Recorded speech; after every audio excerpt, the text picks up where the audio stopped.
Hello, my name is Marissa and welcome to She Breathes Easy, an online yoga studio to help you live your life with ease and energy.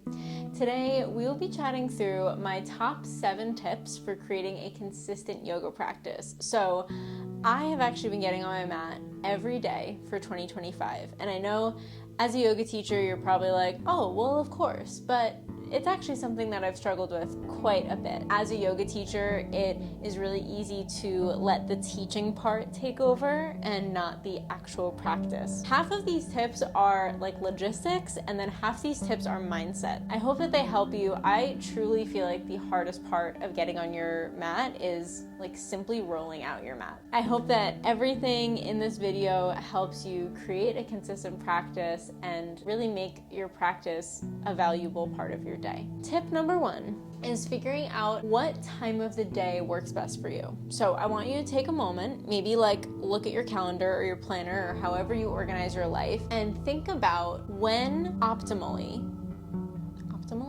Yeah.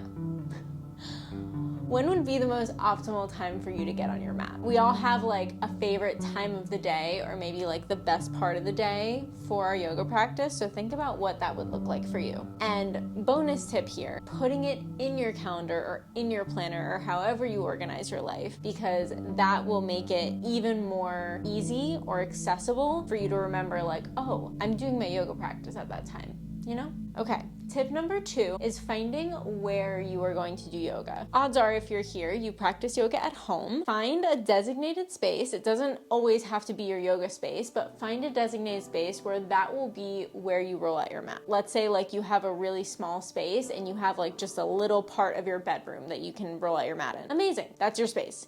If you have like a spare bedroom where like you have maybe like your workout equipment or something in, that can be your yoga space. Whatever space I think has the least distractions and that you can like close the door and like put your headphones in or wherever you are, truly tap in, that's the yoga space. Tip number 3, this is big. Don't let time win. I think the biggest thing I hear from my clients and from my students, and even an excuse that I use myself, is like, well, I don't have the time today. I have so many things on my to-do list. I have all these meetings. I have so much work to get done. You can get yoga done in 1 minute. You can get it done in 30 seconds. If you just take a moment, close your laptop, go to maybe a beautiful outdoor space that you have that's accessible, even like while your water is heating up, if you're drinking tea, close your eyes and take 3 deep breaths. That can be your yoga practice. Don't let the timing of like, well, I need 60 minutes, I need 30 minutes, I need 10 minutes. If you don't have that time, make the time. Whatever time looks like for you, you can always make time for yoga practice. I promise. Especially because, I hate to say it, but like how much time did you spend scrolling? You know?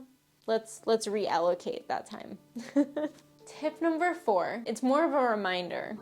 Yoga is 8 limbs. So one of those limbs is asana, the physical practice, right? The postures, rolling out the mat and all that. But there are 7 other limbs. So I'm not gonna take you through all the 8 limbs right now, but like a few examples: pranayama, which is breathing, or like a breathing exercise, control of the breath.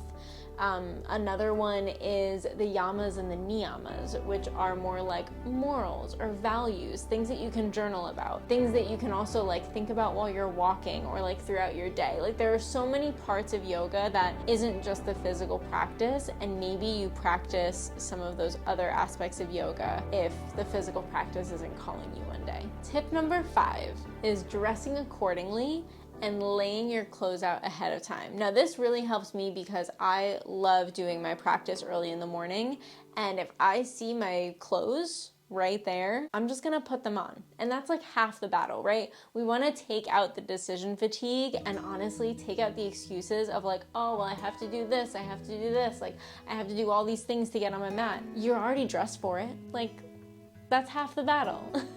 Now you just have to get on the mat, or, you know, do whatever your yoga practice is for you. Tip number 6, honor yourself and keep the promises you make to yourself. So if you are watching this video, you have a calling to create a consistent yoga practice, to come back to your yoga. You are making a promise to yourself. Honor that. Give yourself just as much attention as you would if you were like meeting a friend for coffee or like having an important work meeting. Make sure you're honoring yourself and keeping the promises you make to yourself. This last one is a little bit of tough love, I won't lie. Tip number 7, don't let there be an option not to. I'm gonna say that again. Don't let there be an option not to. You're just gonna do it. And I know that might seem like a lot if you don't practice yoga every day or have never practiced yoga every day, or maybe you're practicing like once a week. Great, continue doing it once a week, and then maybe get up to twice a week, and then 3 times, and like slowly, like meet yourself where you're at, but remind yourself that you don't have to create excuses to not do it. You can do it. You have to believe in yourself, know that you can, and you will. So if you do need extra support here, I have 30-minute free calls available. I'll put the link in the description. And these are what I call intention calls. So it's a space for you to think about your intention, to talk through it with me. Honestly, really figure out like, what is your intention on your mat? It really helps to not only talk it through, but talk it through with someone that might really be able to help you. So I have private sessions, I have my Zoom classes once a month, and I have my yoga classes here on YouTube. So there's all these options that I have to help you cultivate a yoga practice, right? Give you the tools and the support that you need. And if you do need extra support and accountability, I highly recommend considering private sessions. My one-on-one work is so amazing. I love my clients so much, and I love seeing the growth and the transformation from like that first session to like even just a month into it. I can tell that there's this transformation that happens when someone commits to coming into a consistent yoga practice and working one-on-one with me. So if that calls to you, please book your call in the description below. If you enjoyed this video, give it a thumbs up, subscribe to my channel if you haven't already. I hope these tips are helpful, and thank you so much for joining me today. I'll see you again soon. Bye.